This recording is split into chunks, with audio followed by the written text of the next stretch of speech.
Zee 24 तास एक पाऊल पुढे.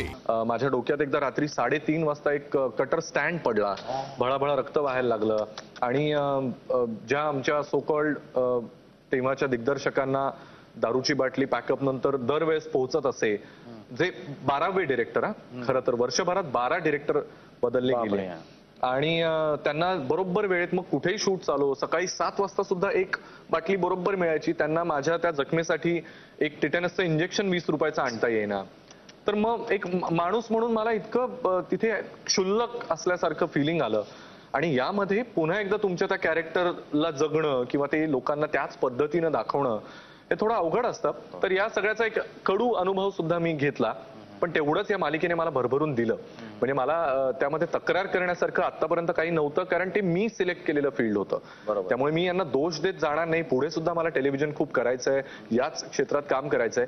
पण या काही गोष्टी जर कमी झाल्या आहेत त्याला तर मला फार बरं वाटेल. त्या शमिकाला तू खूप मिठ्या मारायचास, ते लोकांना फार खुपतं.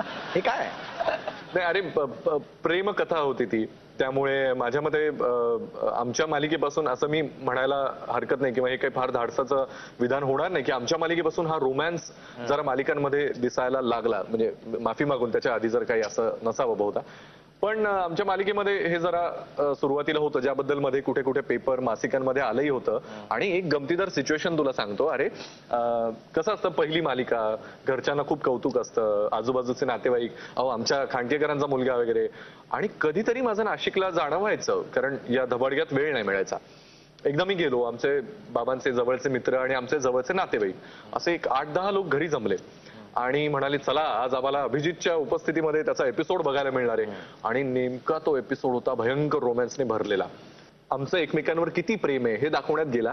आणि त्यामध्ये म्हणजे मी असा, बाबा असे, आई बिचारी खाली बघून काहीतरी करतेय असं करत पूर्ण वेळ गेल्यानंतर मग जरा म्यूट करून त्यांनी गप्पाच सुरू केलं. मग बाकी तुमचं काय चालू आहे आणि मला ते भयंकर ऑकवर्ड होतं. पण माझ्या मते जसं आपलं बिझनेस आहे, प्रेमकथा आहे, त्या कथेच्या मागणीनुसार त्या मिठ्या जास्त झाल्या म्हणूनच नंतर अजीर्ण झाल्या.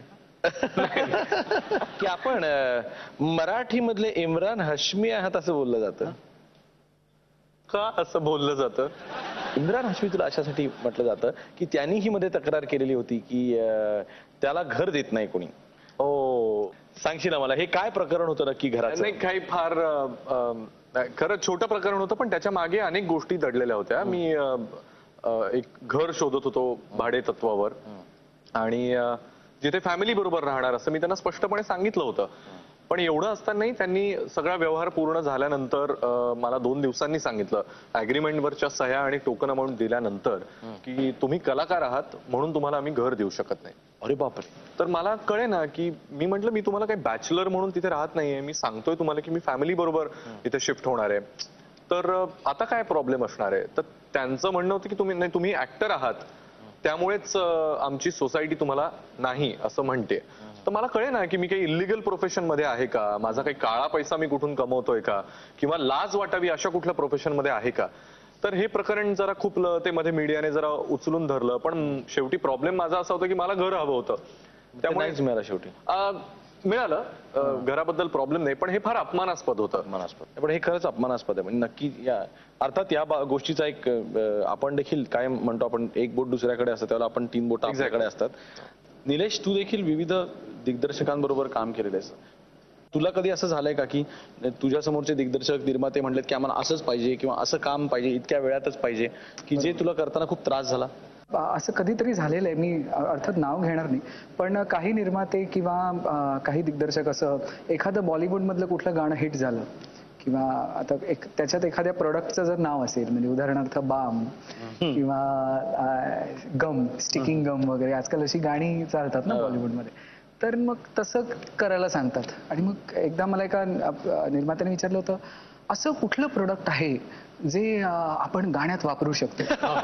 तर मग मी त्यांना 2 उदाहरणं दिली. म्हटलं बघा तुम्हाला कसं वाटतंय, हवाबाण हरडा चालेल किंवा मग इसबगोल, युनिक आहे ना, याच्यावर कोणीच केलं नाहीये. तर असे उदाहरणं घडतात. पण thankfully I am very lucky. मला असं वाटतं की माझ्या गुरूंची आणि ईश्वराची खूप कृपा आहे की असे इन्स्टन्सेस खूप कमी आलेत आणि तिकडे I have chosen not to work over there आणि त्याचा मला काही खूप तोटा झालेला नाहीये आणि मला तुझ्यासारख्या चांगल्या लोकांबरोबरच काम करायची नेहमी संधी मिळते. त्यामुळे असे प्रसंग खूप कमी येतात. थँक्यू. झी 24 तास एक पाऊल पुढे.